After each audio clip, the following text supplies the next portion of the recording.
Azərbaycanın milli qəhrəmanı Aprel döyüşləri şəhidi Pəncəli Teymurovun medalı ailəsinə təqdim olunub. Təqdimat mərasimi Müdafiə Nazirliyində keçirilib.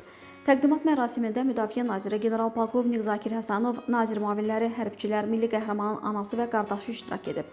Qeyd olunub ki, Pəncəli Teymurov vətən uğrunda göstərdiyi şücaət və qəhrəmanlığı ilə Azərbaycan ordusunun tarixində xüsusi yer tutur və onun xatirəsi daim böyük ehtiramla anılır.